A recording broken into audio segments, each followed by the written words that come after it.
Well, good morning. I can't tell you how happy I am. We finally got a ukulele on this stage.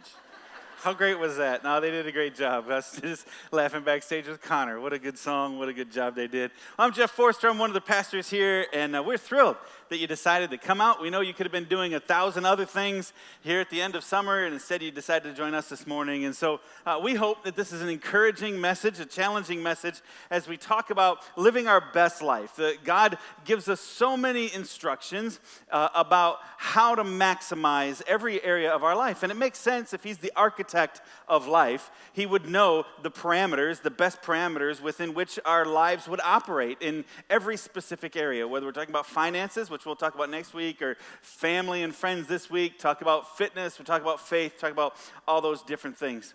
So when we're looking today at this family and friends idea, this goes for virtually every single person in this room. I can't think of any situation where this wouldn't apply to you. It applies to marriage, it applies to parenting, it applies to siblings, it applies to parents of children, it applies to your friendships. Hopefully you have a friend or you are a friend to somebody else. You know, you don't have to have friends to be a friend. You can choose to be a friend to somebody, whether they consider you a friend or not. And so I think that this series, or this message in particular, addresses all of us. We all want better friendships. We all desire stronger relationships. And yet, when they're functioning well, it's amazing. When you've got a great friendship, it's incredible. When you have a great marriage, it's amazing. I was going to take a survey how many of you currently are living out an extraordinary marriage, but I'm not going to ask you to do that because I didn't want to start a fist fight with the other half of you in the room, right? It's hard. Relationships are difficult. When they're functioning and they're humming along well, it's amazing. When they're not, it causes us the greatest amount of pain that I think we experience in life. When we lose a friendship, when we lose a loved one, when we're in the middle of a battle, when we're in the middle of a struggle, when we feel hopeless, sometimes it causes incredible pain. So these friendships and these relationships have the potential for great benefit and enjoyment in life, and at the same time, great pain and struggle in our life. And so what we want to do is just look at a few principles. They apply across the board in dealing with other human beings. So some of you, you're going to be thinking from the very beginning, he's talking about marriage. Others, you're going to be thinking about friendships. Others, it's the struggle that you have between you and your siblings or your coworkers or your best friends or whatever. And so I think it just goes across the board, covers all of these things. Jesus placed an incredibly high value, the highest value, on doing what God says, not just knowing what God says. And so, as a matter of fact, look what he says. Grab your notes out of your program. We're going to look at a lot of Bible verses. I'm going to help you fill in several blanks today. We're going to move right along pretty quickly here. Jesus says this in Matthew chapter 7. It's in your notes. We'll put it up on the big screen too. He says, anyone who listens to my teaching and follows it is wise, like a person who builds a house on solid rock. Though the rain comes in torrents and the floodwaters rise and the winds beat against that house, it won't collapse because it's built on bedrock. He goes on and he says, a foolish person hears my words and doesn't put them into practice, and that person is like a person who builds their house on sand. There's no strong foundation. So then when the rain comes and the torrents flow and the floodwaters rise and the winds beat against that house, it collapses because it was built on sand. Jesus is saying they both heard the same words. They both had the same amount of information. They both had the same opportunity. One builds on a rock by doing what Jesus says. The other one builds on sand just by doing what they wanted to do rather than what Jesus had to say. It's interesting. Both of them heard the same things. Both of them had the same opportunities. They had the same information. And both of them went through storms. So Jesus does not promise. Sometimes, when you do a message here, it's like best life, people think, they're talking about the fact that if you finally really get it right, there's this little recipe for life, everything's going to be perfect. And Jesus never promises that. As a matter of fact, Jesus says, in this life, you'll have trouble. But what Jesus does promise us is when you build your life on his foundation, you won't collapse. The storm will come. The floodwaters will rise. The wind is going to blow. Your marriage will be tested. Your friendships will be tested. Your sibling rivalry will be inflated sometimes. All the different relationships that you and I have will come through the storm. A wise person does what God says, and applies what he says in our relationships and will weather those storms. A foolish person does not do those things, does not apply those things, and everything collapses. So if you want rock-solid relationships, here, let me give you a few ideas. The first one, if you're filling in the blanks, you need to discover and consider God's truths. You need to discover and consider God's truths as they relate to your singleness, to marriage, to parenting. We can just go on and on and on there. Discovery is incredibly important. You can't act on what you don't know, so you have to discover. And I can't say it often enough. We've already mentioned it multiple times. If you don't have a Bible, we'd like to give you one for free. If you like them in paper, you can go out and have one out in the lobby. And I say this all the time, if you don't want to take a freebie, steal it. As long as you promise to read it. If you'll read it, take it. Just take it. You can download the Bible on the YouVersion app, YouVersion, YouVersion. Just search. It's the number one downloaded Bible app in the world, 250 million downloads, something like that. It's free, totally free, no strings attached. You can listen to it. It'll read out loud to you while you're driving down the road. But you can't act on the things that God has said if you don't know what God says. And then if you're only relying on what you get from me on a Sunday morning a couple times a month, you just don't have enough wisdom. Don't rely on me for all the wisdom that you need for managing your life. You have way more circumstances and situations come up than we could possibly cover in a year or 10 years in a 35 or 40 or 45 or 50 or 55-minute message on a Sunday morning. I better get moving along. Note to self, keep moving. So discovery is incredibly important, and you can discover. You can. A lot of people tell me, you know what, Jeff, I just don't have enough time to read the Bible. I don't have enough time to go on. How many of you have a smartphone? How many of you have a smartphone? Okay. Go on your smartphone. Almost all the newer ones will tell you how much screen time you have on there. Isn't that horrifying? Have you ever looked at your screen time? You're like, what? Right? How in the world did I spend, 5.5 hours on my phone this week or today? Right? It's not even, I think the average American is almost 7 hours a day on their phone, has an app open close to 7 hours a day. That is unbelievable. So we do have the time, we just don't have the will. We don't want to. And Jesus says the difference between sometimes living through and making it through the storms and collapsing in the middle of the storm is whether or not you're doing what I say. But how can you do what God says if you're not spending time discovering what God has to say? And you go, I tried to read the Bible, I couldn't understand it. Here's what I want to say to you. If you've ever said, I've tried to read the Bible, I couldn't understand it. There are 66 books in the Bible. All of them are important, and God has given us all of them for a specific reason. But there are 4 books that if you can't understand any of the rest of the Bible, if you would spend time in the 4 Gospels, Matthew, Mark, Luke, and John, those are the 4 biographies of Jesus in the Bible. If you would spend time, honestly, if you would read through those 3 or 4 or 5 times this year, your life will be transformed. You will know what Jesus would do. Jesus said he didn't come to get rid of the rest of the Bible. He came to fulfill the rest of what God had written. So the fulfillment of all of those other books is in the person of Jesus. And maybe the best thing you could do is spend a little bit of time with Jesus every single day. And we're not spend hours, spend 20 minutes. Spend your drive to work just hearing about Jesus' life. Matthew, Mark, Luke, or John. If you don't know where to start in John. I think it's a good one. Anyways, and then, so you have to discover, and then you have to consider. Obviously, you have to consider God's instructions. As a matter of fact, God says, come, let's reason together. God doesn't want you just to have some kind of, blind obedience. He wants you to understand what it is you're doing and why you're doing it. Let's reason together. But at a point, you have to make a decision. You have to decide, I'm going to go for it. You got to do something. Maybe one of the most important things to transform your whole life, everything in your life, would be to shift away from being passive to having a predisposition for action. I'm not saying be aggressive. I am saying most of us have a predisposition in much of our life, especially the difficult parts of our life. Most of us have a predisposition to hold back, to wait, to watch. And if that's you, then shift to say, okay, you know what? When I learn a principle that God has to say about how to manage my marriage or how to manage my friendships or how to manage raising my children, when I get that, I'm going to have a predisposition for action. I'm going to put it into practice. I'm going to practice it. As a matter of fact, James says, obey God's message. Don't fool yourselves just by listening to it. He said you have to have a predisposition for action. So you have to consider and you have to discover and consider God's truths. The second one is this: you have to commit wholeheartedly. You are what you're committed to. Your relationships are as strong as your commitment to them. You are getting as much out of your relationships as the commitment that you put into it. And I know many people in the room go, that is not true because, and they can give me a reason why that's not true. But listen, here's what Paul tells us in the book of Romans. He says, be devoted to one another in love. Honor one another above yourselves. He says, listen, you need to be devoted to one another in love. I cannot control the behavior of my sibling. I can only control my behavior.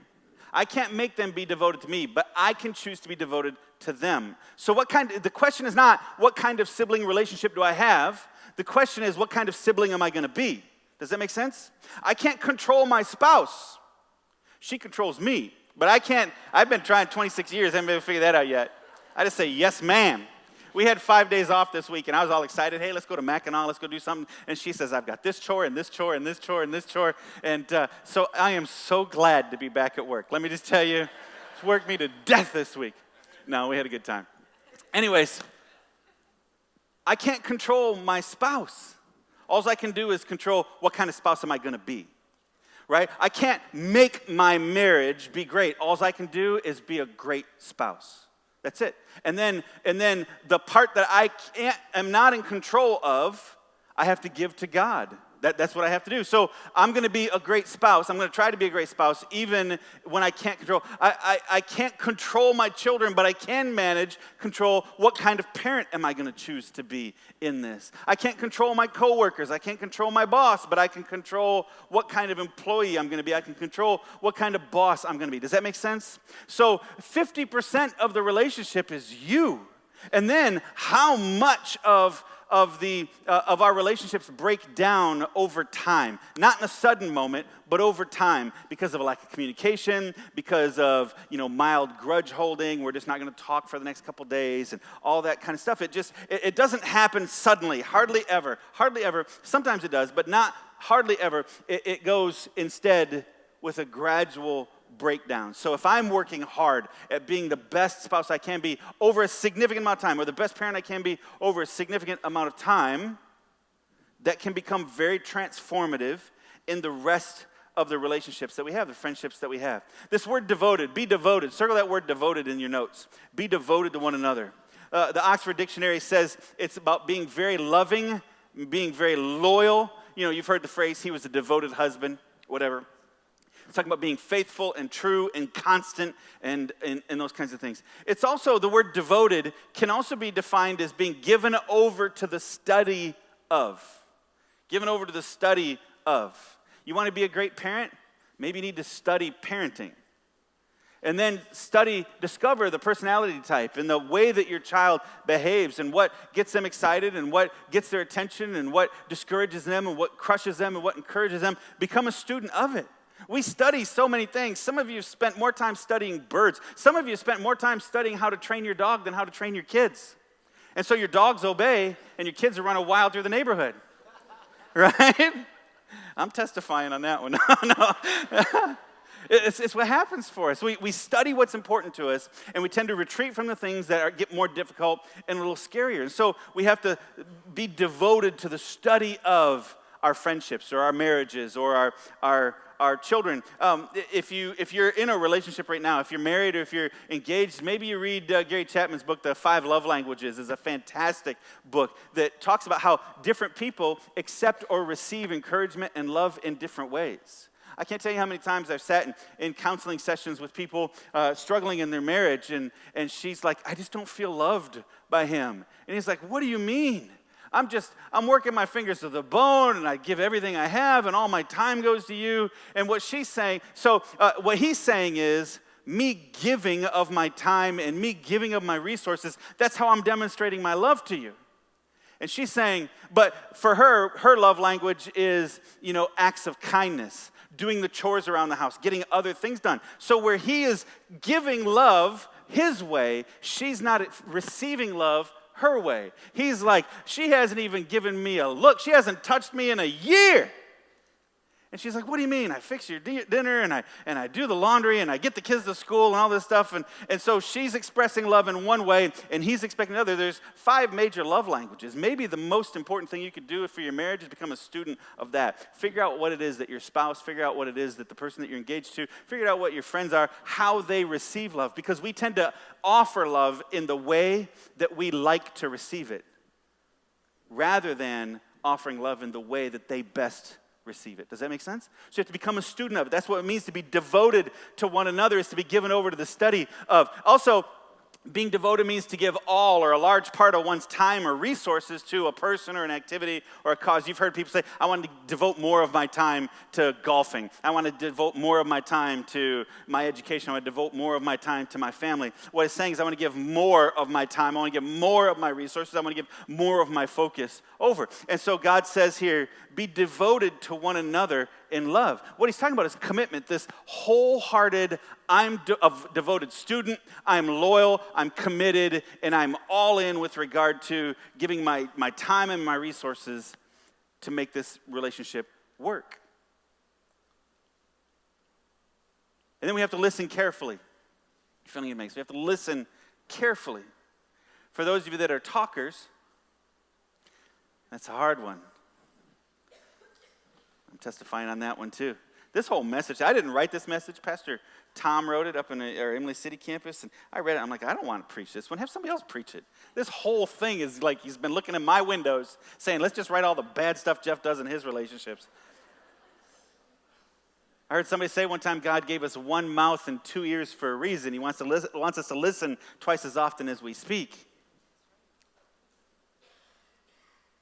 James tells us this: everyone should be quick to listen, slow to speak, slow to become angry. So we should all be quick to listen, slow to speak. Now, if you're both slow to speak at the same time, no communication is going to happen. So there has to be this two-way communication thing, but you can't dominate. For me, you know what I do? Sometimes I have a predisposition for action. I have a very strong desire to just fix. I'm constantly fixing things. I flip the switch. I turn the knob. I dial it in a little bit better. I want everything to operate optimally, and so I'm constantly trying to fix things. And so sometimes Bonnie just wants to come and tell me how she's feeling about something. And she'll come in and talk about, raising the kids, or she'll talk about our finances or whatever, and I'll just immediately go and say, well, you know what we should do? She hasn't even gotten 3 sentences out. She's wanting me to feel what she's feeling, because that's one of her love languages. And I'm wanting to fix what's causing the anxiety, because my love language for her is, let me fix your problems. I'll bear this burden for you. Do this, do this, do this. 1, 2, 3. Hey, let's go get something to eat. It's one of my other love languages, restaurants. So I want to fix everything right away, but she wants me to feel it with her for a minute. She doesn't want me just to fix it. So she's learned more lately to come in and say, I'm not asking you to fix it. I just want you to hear it. And I've had to begin to learn to go, tell me more about that. Nobody should have to feel that way, right? And so I have to listen more, and I've had to develop some skills, and I'm not very good at it, and she's not at this service. Next service, I'm not even going to talk about this part. But one of the things I'm trying to do is I'm trying to learn some skills to draw more out, because she wants to bring it up and then not give me any more information, right? And so I have to ask more questions. That's what she's wanting from me. She's wanting me to draw it out of her. She wants me to feel it with her, to discover this difficulty with her. And then everything's fine after that. Now she might come and say, so what would you do? And I'm like, I'm so glad yes. 1, 2, 3, 4, 5. Now let's go eat. We should be quick to listen, slow to speak, slow to become angry. We need to, listening means somebody's communicating. So you need to communicate, and then when they're ready to communicate, you need to be ready to listen, right? And then the anger thing. Did you know we tend to get maddest about the things that are said when they're said? So this verse, the first verse says, some need to be speaking, some need to be listening. So conversation is happening, communication is happening. That's when we get upset about what's being said, is when communication is happening. So he has to also add in there, be slow to anger. Sometimes you just have to give room for the fact that sometimes what they're feeling or what they're thinking has not been totally refined by the time it comes out between their lips, right? So what's going on in their brain is not completely refined, and sometimes it comes out in a less elegant way. And if we choose to be grumpy about, or we choose to be offended by the least elegant way, rather than genuinely concerned about the core issue, what is this that's going on, then we get offended very easily and it shuts down communication. And shutting down communication is the single most dangerous thing in any friendship. It's the single most dangerous thing in any relationship is when you shut down communication, when you shut down your teenager, when you shut down your spouse, when you shut down your friend, when you shut down your sibling. The relationship dies a little more, and it dies a little more, and it dies a little more. And so he has to warn us while he's talking about communicating, listen, talk, engage in the communication. But then you have to be very careful, slow to become angry. So this idea of tell me about, right? And then tell me more about. That's my new question. The second time, tell me more about this or that. And then work for understanding on a deeper level. That's what you're trying to do. Look what he says this. This is talking to married people here, but this is good for everybody. Peter tells us this. He says, in the same way, you husbands must give honor to your wives. So the verse right before is talking about wives honoring their husbands. And then he says, in the same way that wives should honor their husbands, he said, husbands, you must give honor to your wives. Treat your wife with understanding as you live together. She may be weaker than you are. Let's talk about that. He's not talking about mentally weaker, guys, so don't take pride in that. We all know the truth about that one. Morally, she's not morally weaker. She doesn't have weaker character. It's just physically. And even then, that's not always true. I've seen some women that could whoop their husbands if they wanted to, right? I'm a little afraid of my wife, I'll tell you that. But on average, if most husbands, most wives, you do an arm wrestling today, we can probably guess who's going to win that most of the time. That's all he's talking about. He's talking about a physical strength there. But sometimes men take so much pride in their physical strength, they feel like, hey, I'm the lion in this cage, and I'm going to go ahead and, right? You got to remember, she's probably the lion tamer in the cage. Just because you're 500 pounds of muscle, she's got, Anyways, she may be weaker than you are, but she's your equal partner in God's gift of new life. Treat her as you should, so your prayers will not be what? Hindered. Circle that. Underline that whole phrase. Treat her as you should, so your prayers will not be hindered.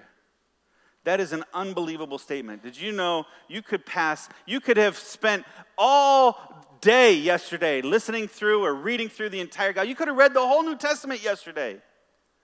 But if you didn't treat your wife the way that you should, God didn't hear your prayers last night. What? You could pass a Bible quiz. You could pray with bigger words than I even know. That deep voice usher heaven into the room. You could be going around doing miracles, raising dead people back to life. If you didn't treat your wife right yesterday, God didn't hear your prayers. If you leave a hurt in the heart of your woman, God will not hear your prayers. Think about that a minute. All of your dreams, all of your hopes. Remember last week we talked about Jesus said this. He said, I'm the vine, you are the branches. Apart from me, you can do nothing, right? Jesus says that he wants you to bear much fruit. Jesus says, I came to give you life, abundant, full, meaningful, prosperous life. That's what Jesus said he came for. Basically, Jesus said, I came to plant dreams in you and then help you fulfill those. That's what he said. He's telling us, I want to maximize your life. Most of us want to live the best life. And God says this one thing, treat her as you should so your prayers will not be hindered. You want to know how important your marriage is? He doesn't say you just need to pray more. He doesn't say you need to read more of the Bible. He doesn't say that you need to stop saying naughty words. He doesn't say that you need to slow down on Hall Road. He doesn't say you have to vote a certain way. He says, listen. One of the most, and now he says all those things too. Not voting one way or don't speed down Hall Road necessarily. You're supposed to obey the law. But what he does say is this. He tells us how to live our life.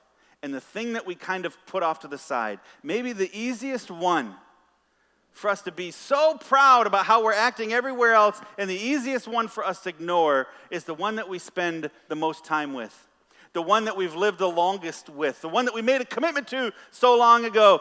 She was here yesterday, she'll be here tomorrow. That's just how we are. She knows I'm a little short-tempered. God says you leave a hurt in the heart of your woman, God's not going to hear your prayers. So treat her as you should. because she's your equal. That's what the Bible says. Stephen Covey said, seek first to understand and then to be understood. I thought that was a really good phrase. Next one, fill this in. Let's move on. We have to serve generously. We have to decide that whether we're talking about our siblings or our parents, we're talking about our coworkers, we're talking about our best friends. You want to really maximize your friendships, your relationships. You want to really live your best life in the context of your friendships and relationships. You have to develop an attitude of not what can I get from this relationship? Is this relationship fulfilling all of my needs? Am I satisfied in this relationship? Which is how so many of the self-help books and so many of the self-help gurus talk about is, are you getting what you want? Then no, well then you got to go find what you want. Jesus tells us the other way around. Jesus said the most fulfilling relationships happen when we choose to serve others. The greatest among us are the servants among us. He says the apostles got in an argument about which one of them was the greatest. And Jesus told them, foreign kings order their people around. As a matter of fact, he gets really aggressive with them. Talks about how, pagans just act so powerful and domineering. And he says, don't be like them. The most important one of you should be like the least important. And your leaders should be like a servant. Who do people think is the greatest? A person who served or one who serves? Isn't it the one who is served? That's common knowledge. That's common wisdom would say the person who's being served is the greatest. But Jesus says, but I've been with you as a servant. He goes on and he says, listen, the greatest among you, read that passage. He says, the greatest among you are the servants among you. Those who choose to serve the other are the greatest. Jesus is saying the greatest buddy serves his buddies. The greatest husband serves his wife. The greatest wife serves her husband. The greatest mom serves the family. The greatest dad serves the family. The greatest brother serves his siblings. The greatest sister serves her siblings. The greatest friend serves the friends. The greatest coworker serves the other coworkers. The greatest among us are the servants among us. And as long as we're trying to live a life where we're chasing total satisfaction and total fulfillment in our life, you will never ever find it, because you were not made to sit back and have everybody bring it to you. You were made to bring it. That's the way it was. You need to think of that. When you go to work tomorrow, you need to be thinking, I was made to bring it to other people. Well, you need to be thinking when you go home in your marriage or with your children, you were made to bring servanthood to them. You serve them, and that's when you will find the greatest level of fulfillment in your life. It's always that way. You go, that doesn't make any sense. Well, how's it been working in your life? How's it been working in your friend's life? When you're just trying to constantly get more, constantly have it pour into you, constantly get more satisfaction, more happiness, all those kinds of things, we stay more frustrated because we always know there's a little more. But when we step back and we go the other way and we say, I'm going to just bring the best of who I am to my friends and my family, you're going to find more love, you're going to find more joy, you're going to find more peace, you're going to find more gentleness and more kindness in your life because you are bringing the best version of you to everybody else. Now, I will say this. You do that today, and that doesn't mean tomorrow everything is fixed. A year from now, things could be unbelievably better than they are today. You just go day after day after day after day. And understand, spiritual warfare happens. The enemy gets in and tries to mess up our relationships. It's not always easy, but I promise you, you lean into this and you decide you're going to become the servant to your family. You're going to become the servant to your friends. You begin to serve. It's exhausting, it's tiring, but it's the most fulfilling. You'll have more peace in your family. You'll have more joy in your family. You'll have more long-term if you decide to put these things into practice. Galatians tells us God called you to be free, but do not use your freedom as an excuse to do what pleases your own self instead of your sinful self. He says, serve each other with love. Serve each other with love. And so I just want to encourage you today on that one. Just do it out of love. Do it out of consideration. Serve knowing that you're not only serving people, you're serving God when you do it, that you're an instrument of God's love to others. And then we have to forgive freely. Whew, that can be a hard one. Filling in the blanks, forgive freely. Let me read this. In Colossians, he says, make allowance for each other's faults. My wife's had to make 26 years worth of allowances for my faults. My wife has no faults, by the way. I do want that kept on the video if we could. So I don't totally understand what this means to do, but I think she's been doing it for me. Make allowance for each other's faults and forgive anyone who offends you. Remember, the Lord forgave you, so you must forgive others. It wasn't easy. How easy was it for God to forgive you? It killed him. It's not easy, But he says, God's forgiven you. By the way, he overcame death and hell and sin and the grave. So death was not the end, and it doesn't have to be the end for you either. But it can be hard. It'll be very difficult. But he says, you start making allowance for others. Make room for others in their imperfections. By the way, when you're forgiving somebody else, you are most like Jesus. That's what Jesus came to do, was to forgive others. If you want to be like Jesus, it's not necessarily about going around and healing people or fixing people's problems or saying wise words. The number one thing Jesus came to do was to make a relationship possible between you and him, and the way he had to do that was through forgiveness. You're most like Jesus when you're forgiving. As a matter of fact, Jesus says this in Mark. He says, but when you're praying, first forgive anyone you're holding a grudge against, so that your Father in heaven will forgive your sins too. I found myself many times questioning whether I was able to forgive somebody who'd hurt me. But when I would go in prayer, I would say, God, I think I want to. Does that count? Right? I want you to hear my prayers, and I don't want to be held captive by a lack of forgiveness, because forgiveness is more about you than it is about the person, about the offender. Forgiveness sets you free. It doesn't set them free. God's the judge of the offender, but it sets you free, because a lack of forgiveness means you want to hold on and be the judge, jury, and executioner. That's it. You want to make sure they get what's coming to them. And it winds up just, this lack of forgiveness turns into bitterness, and bitterness eats you alive. The Bible talks about how it just rots your bones. So I found myself many times saying, God, I don't want to be ruined by a lack of forgiveness, so help me forgive. And as much as I can today, I forgive them. And I found myself many times praying that same prayer, as much as I can. God, you know I'm having a hard time with this person. I don't wish them ill will, or maybe I do. But I want to forgive. I don't want this lack of forgiveness to eat me alive. I want it to go. And what I found is over time, as I would ask God to help me forgive them, gradually that it doesn't mean that what they did was inconsequential. It just means that God eventually begins to let me release that. And I always wonder, gee, is that enough? And I remember the one time this guy brings his son to Jesus, and his son was sick. And he says, Jesus, if you could, would you heal my son? And Jesus said, what do you mean if I could? If only you had faith. If only you believed. And the guy says, I do believe. Help my unbelief. I love that. I believe enough to come and ask. Does that count? Because I don't believe completely, and I'm not sure I've always forgiven completely the first time I wanted to forgive, but I wanted to forgive too. So have you ever had that tug in there, that battle between, if you don't let this go, it's going to eat you alive. You've got to forgive, but man, it's hard to forgive. Believe, he says, I do believe, help my unbelief. I forgive, help my unforgiveness. Does that make sense? It's in the same way, God, I believe, just help my unbelief. And Jesus healed that guy. That was enough faith. Maybe that's enough forgiveness. I forgive, help my unforgiveness. And I find myself often praying that, and I found God deliver me many times from things that I didn't think I could forgive somebody else for. You're most like Jesus when you forgive. And then connect regularly. You need to connect with each other. Date night. It's important. You can't overstate that. And also connecting with God. Draw closer to each other as you draw closer to God. That could be one of your great prayers. God, as we draw closer to you, draw us closer to each other. He says, husbands, let me get this one, I'm sorry. I promise that when any two of you on earth agree about something you're praying for, my Father in heaven will do it for you. Whenever 2 or 3 of you come together in my name, I am there with you. Got to come connect regularly. And then love liberally. If you're filling in the blanks, to love liberally. Liberally just means generously, overflowing, extra.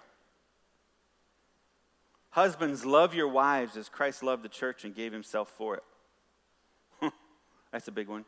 That same passage, it says, wives, respect your husbands, and then he's saying, husbands, love your wives. It goes both directions there. That whole Ephesians 5 is one of the great passages about marriage and about relationships. And he says that here, look at what Jesus said. I have given you a new command, love each other. You must love each other as I have loved you.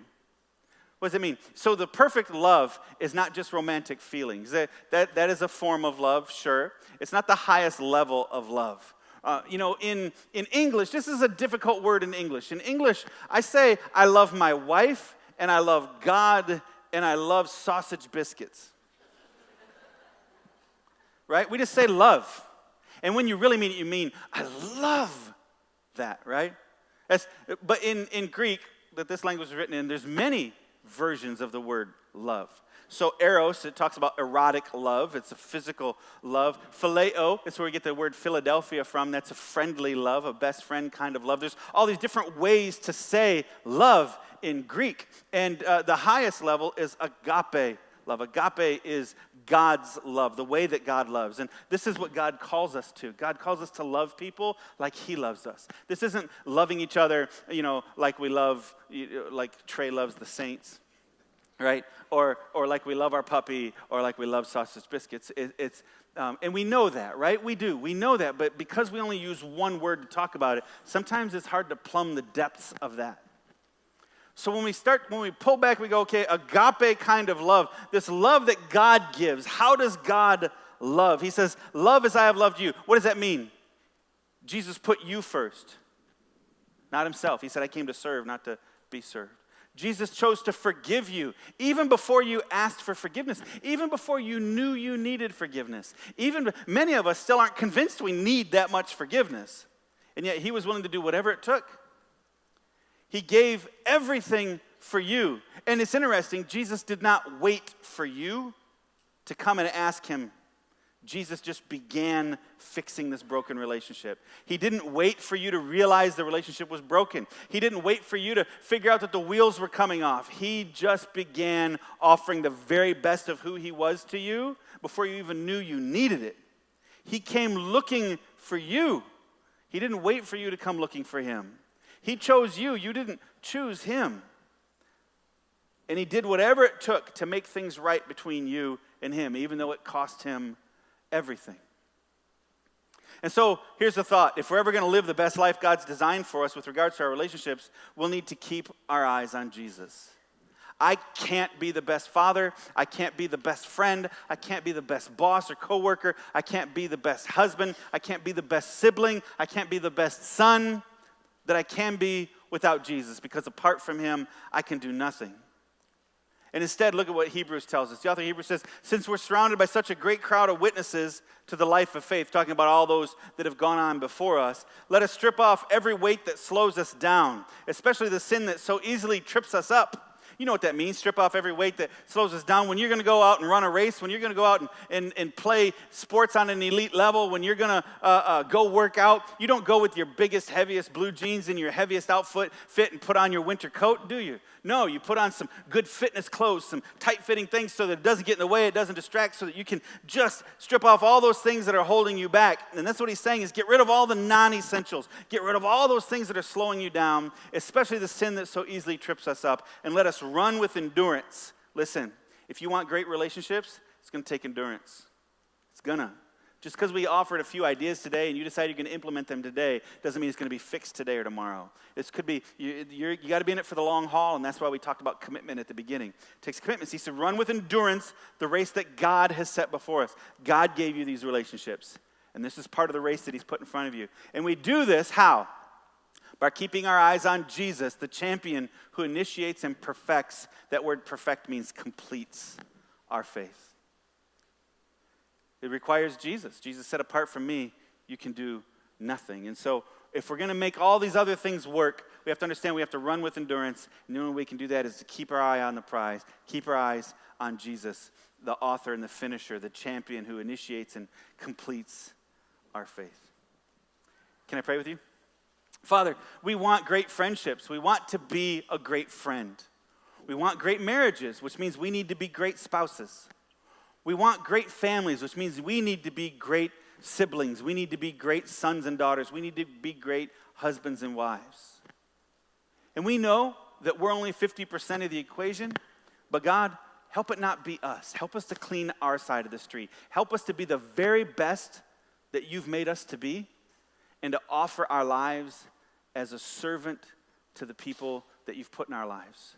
And then we're going to give you the rest of that relationship. We're going to trust that you're going to fix the things we can't fix, that you're going to manage the things that we can't manage, that you will begin to control the things that we cannot control. And we commit. We're in these relationships for the long haul. We're not going to give up. We know it's going to be difficult, but we choose to engage because we believe that this is the race you've put before us. And so we're not going to give up. We choose to go Jesus' way. We're going to build on your foundation. For some in the room, you say, you know what, I just don't even have a relationship with God. That's what I need.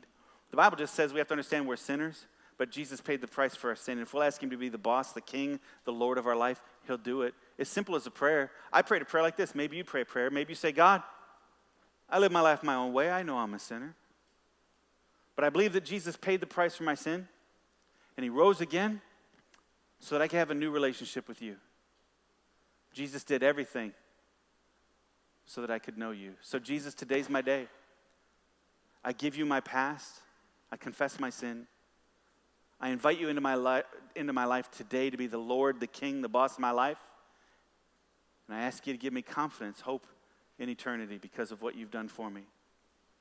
Thank you, Jesus. Help me to become everything that you made me to be.